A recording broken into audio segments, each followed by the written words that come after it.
Hello everyone, welcome to my channel Edutainment Academy. So today our topic is Evelyn Gleany, which is from class 9 textbook Beehive.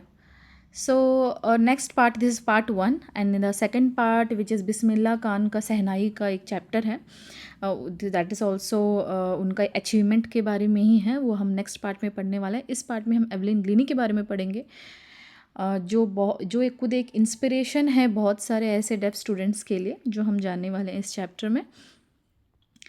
So will start. Character description Evelyn Glennie. Character description कर लेते हैं Evelyn ग्लीनी का. Background या फिर early life के बारे में जान लेते हैं.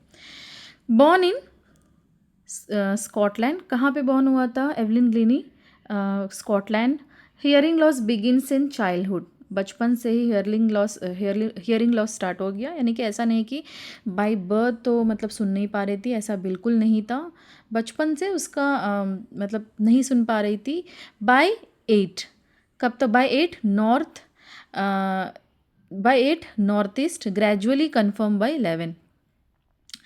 नॉर्थ ईस्ट में जब 8 साल की थी तब उसका मतलब स्टार्ट हो चुका था, लेकिन जैसे ही वो 11 साल की हुई तब कंफर्म हो चुका था कि वो सच में मतलब वो उसका सुनाई नहीं दे रहा है.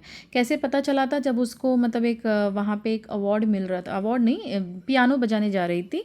तो पियानो जब प्ले करने जा रही थी स्टेज पे, उस वक्त जब उसका नाम बुला रहा था, उसकी मम्मी भी बगल पे बैठी हुई थी, तो वहाँ पे वो सुन नहीं पा रही थी. जैसे उसका नाम बुला रहा था वो बिल्कुल सुन नहीं रही थी, आराम से बैठी हुई थी. उसका मम्मी को लगा कि हाँ उसको सुनने में प्रॉब्लम है. तब से पता चल गया था कि वो उसका कान सुनाई नहीं दे रहा है. Personality traits: determined, strong willed, courageous, passionate about music, self believe, perseverant. So यहाँ पे इसमें वो बहुत मतलब क्या थी, स्ट्रॉन्ग विल्ड थी. स्ट्रॉन्ग विल यानी उसका विल पावर बहुत स्ट्रॉन्ग था, कुछ करने का चाह था. भले ही उसका कान सुनाई देने में प्रॉब्लम था, बट स्टिल वो कुछ करने का हिम्मत रखती थी. वो बहुत मतलब इतना पैशनेट थी म्यूज़िक को लेकर कि वो कुछ और सेल्फ बिलीव, उसको खुद पे बिलीव बहुत ज़्यादा था. और परजर्वेंट मीन्स क्या होता है? परजर्वेरेंट मीन्स सेल्फ डेडिकेशन बहुत था उसको खुद पे. डिटर्मिनेशन बोल सकते हैं हम, एंड्योरेंस जो होता है. तो उसको परसिस्टेंस मतलब स्टैमिना जो बोलते हैं वो उसका बहुत काफ़ी स्ट्रॉन्ग था. What makes her special? Multi percussionist, mastery over many percussion instruments, can feel sound through her body, vibration in skin, hair, bones, feet. She uses her body to sense tones. वो गाना कैसे मतलब वो music कैसे play करती थी? वो vibration feel करती थी थ्रू हर बॉडी. हर एक पार्ट में एक अलग वाइब्रेशन फील करती थी. उस ऐसे वो अपना म्यूज़िक प्रेजेंट करती थी. नेक्स्ट देखिए उसका ग्रोथ और अचीवमेंट्स के बारे में. Enrolls at the Royal Academy of Music, scores very high marks, wins the Royal Philharmonic Society soloist the year award of the year award, becomes internationally acclaimed, helps others, performs in hospitals etcetera. So ये मतलब awards काफ़ी छोटी as में ही उसको award मिल चुका था. First award कौन सा था? Royal Academy of Music. Scores very high marks वहाँ पे उसको मिला था. Wins the Royal Philharmonic Society soloist of the year award मिला उसको. मतलब वो इतना और हेल्प करती थी, मतलब हॉस्पिटल के जो लोग थे वो गाना वहाँ पे भी जाके वहाँ पे म्यूज़िक प्ले करती थी, जहाँ पे जेल्स हो गए, हॉस्पिटल्स हो गए. तो काफ़ी सारे अच्छे काम भी वो करती थी. वैल्यूज़ क्या थे उसके? हार्डवर्क थी, resilience, believe in one self. Resilience क्या होता है? वो रेजिलेंस में एबिलिटी टू अडेप्ट करने का जो एबिलिटी था, मतलब उसको उसमें जो खामियां थी वो उसको खुद अडेप्ट करके वो आगे बढ़ने का हिम्मत उसमें रखता था. बिलीव इन वन सेल्फ, खुद पे बिलीव कर पाते थे. Using what one's has, not being defined by what one lacks. Also humility, she doesn't regard her achievements as heroic for their own sake but as part of a journey. तो और उस सबसे बड़ी बात, वो खुद का जो भी वो करती थी उसको मैं वो क्रेडिट भी खुद को नहीं देती थी. वो बोलती थी कि it's a part of a journey and also she is very heroic. क्यों? क्योंकि वो खुद पे बिलीव करती थी. वो डेफ थी बट उसको ऐसा लगा नहीं था कि वो डेफ है. वो ऐसे खुद को as a normal person represent करती थी. सो की पॉइंट्स की अगर हम बात करें, overcoming disability. Evelyn's deafness is a big challenge, but she doesn't allow it to stop her. The theme is about spirit, will power and not giving up. So disability से वो ओवरकम कर गई, उसको क्या डिसेबिलिटी था, deafness था, but वो overcome कैसे करी। Evelyn's deafness is a big challenge, बहुत बड़ा चैलेंज था। ऑब्वियसली उसको सिंगर बनना था, मतलब सॉरी म्यूजिशियन बनना था, और म्यूजिशियन के लिए सबसे इम्पॉर्टेंट चीज़ क्या होती है, सुन पाना बहुत इंपॉर्टेंट चीज़ होती है। But in spite of that also she is a big she मतलब she doesn't allow it to stop her, right? सो उसका क्या है, दो this the theme is about spirit, will power and not giving up. वो कभी give up नहीं करी थी, ऐसा नहीं कि वो डेफ थी इसीलिए मैं गिव अप कर जाऊँगी, ऐसा कभी नहीं होता। The perception of sound, the idea that listening need not by ears, Evelyn learns to perceive music via vibrations felt in her body. This broadens what sense means. मतलब वो ऐसा नहीं था कि कानों से ही सुना जाता है, राइट? वो लिसनिंग करते थे, not need to be by only, मतलब जहाँ पे ईयर्स लिखा हुआ है, ईयर्स नहीं है, EARS है, टाइपिंग मिस्टेक हो गया। एवलिन सीख लिया था परसीव करना, म्यूज़िक ज़रूरी नहीं है वाइब्रेशन के थ्रू बॉडी से म्यूज़िक फील करती थी, ऐसा नहीं है कि उसको सुनने की ज़रूरत पड़ती थी, right? Now role of engagement and mentorship. Ron Forbes mentor, इस एवलिन के मेंटर कौन थे? रॉन फॉब्स थे। Places a crucial role, very important, बहुत इंपॉर्टेंट रोल प्ले किए थे रॉन फॉब्स।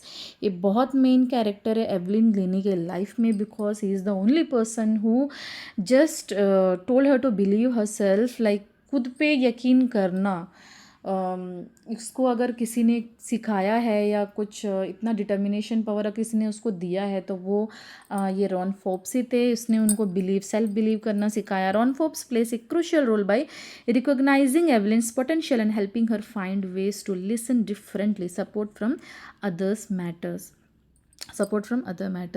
और काफ़ी चीज़ों में वो हेल्प करते थे ऐसा, और उसको ऐसे बोलते थे ज़रूरी नहीं तुम्हें अपने कानों से ही सुनना है, उसको लिसनिंग पावर सिखाते थे, not only by ears, through her body, हर एक पार्ट से कैसा सीखा जाता है, लोअर पार्ट्स में कैसा, लो ड्रम्स, जो आपने अगर चैप्टर पूरा पढ़ा हो तो आपको समझ में आ गया होगा। डिटेल में मैंने वीडियो नहीं बनाया, अगर आपको चाहिए तो आप कॉमेंट में लिख लीजिए, मैं उसका भी detail video line by line पढ़ा दूँगी। तो उसका एवलिन ग्लीनी का लाइफ का पहला, मतलब अगर पहला या जो भी बोले इम्पॉर्टेंट पर्सन अगर कोई थे तो रॉन फोप्स ही थे। एज ए मेंटर जस्ट उसने बहुत सिखाया, बहुत मतलब ऐसे एंकरेज किया, like no one else did. Determination and hard work, Evelyn works tirelessly, her success comes through constant effort, it's not about innate ability alone. Of course अगर कोई success होता है, इट्स नॉट, बहुत लोग इजीली बोल देते हैं ना ये लक में ऐसा हो गया, मतलब उसको मिल गया, उसके पास टैलेंट था, ऐसा कुछ नहीं होता है। She just work hard in lot, मतलब इतना हार्ड वर्क करी एवलिन ग्लीनी ने। ऑफ कोर्स मतलब बीइंग ए डेफ इतना इजी नहीं था उसको प्रैक्टिस करना हो या म्यूज़िक बीट प्रिपेयर करना हो या कुछ भी हो, it's not that easy, right? But उसने कर दिखाया with the help of her mentor, कौन थे? Ron Fopes. So Evelyn works tirelessly, वो बहुत मतलब इतना हार्ड वर्क करती थी जिसकी वजह से उसका सक्सेस आया था, right? Inspiration for others, of course she is an inspiration for others. वो बहुत लोगों को इंस्पायर करती है। कैसे? Her life shows that people with disabilities can achieve extraordinary things, she gives hope and example to many. Of course जो deaf होते हैं या फिर फिजिकल डिसेबिलिटी वाले जो भी लोग होते हैं, उनको ऐसा फील होता है कि हमारे पास एक डिसेबिलिटी है, हम मतलब कुछ कर ही नहीं सकते, हम मतलब, तो अगर ऐसा जो भी सोचते हैं उनके लिए एक एग्जाम्पल सेट किया है एवलिन ग्लीनी ने। कैसे? जैसे उसके पास बहुत मतलब वो डेफ थी, in spite of that she is a musician, not only musician, बहुत मतलब कितना कुछ अचीव किया है, म्यूज़िकल वर्ल्ड में नंबर 1 रही है। So it's a very big achievement. और जो भी है डिसेबिलिटीज़ वाले जो भी है, वो क्यों ना इंस्पायर हो इनसे, राइट? समरी अभी हम देख लेते हैं। Evelyn is a Scottish musician who becomes profoundly deaf by the time she is 11।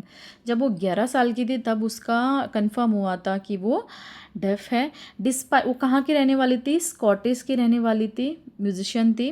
Despite losing her hearing she remains passionate about music. Okay, she doesn't want to go to school for the deaf. Instead, she wants to have a normal life and follow her musical dreams.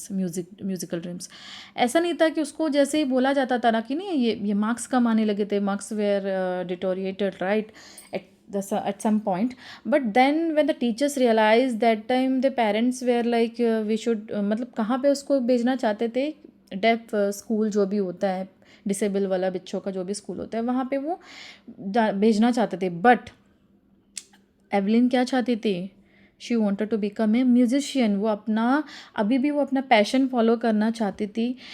तो वो क्या क्या in fact उसका hearing loss होने के बाद भी उसका एक ही सपना होता था, वो क्या था, म्यूजिशियन बनना राइट. बहुत पैशनेट थी उसको लेकर और उसने उसको फुलफिल भी किया. Her talent is noticed by Ron Fobbs. Ron Fobbs ने उसका टैलेंट को नोटिस किया. बस नोटिस ही नहीं किया, उसको थ्रू आउट हर जर्नी उसको एंकरेज भी किया. A percussionist who encourage her to feel music through vibrations instead of just hearing with ears. Of course she can't hear right. तो उसको सिर्फ सुनना ही नहीं, you have to feel through body करके, बॉडी के पार्ट्स को कैसे उसको मतलब सिखाने वाला अगर कोई था, समझाने वाला, मोटिवेट करने वाला कोई था, तो वो कौन थे, रॉन फोर्ब्स थे. हम नेक्स्ट देखते हैं. She experiments with how different parts of her body respond to vibrations. For instance she can feel lower notes in some parts, higher notes in higher notes in others. So lower notes कहाँ, मतलब lower body parts में वो lower notes feel करती थी और higher notes कहाँ feel करती थी, अपर बॉडी पार्ट्स में. सो ऐसा उसको किसने सिखाया था, रॉन फॉब्स ने सिखाया था, जो एक्सपेरिमेंट करती थी कैसे उसको सेंसेस के थ्रू म्यूजिक को क्रिएट कर पाती थी. She trains hard, attends the Royal Academy of Music, scores very high marks and goes on performing solo as well as in groups. वो सोलो परफॉर्म भी करती थी, attends the Royal Academy of Music, scores very high, अच्छा marks भी लेती थी, and goes on performing solo, groups में भी परफॉर्म करती थी और सोलो परफॉर्मेंस भी स्टेज पे दिया करती थी.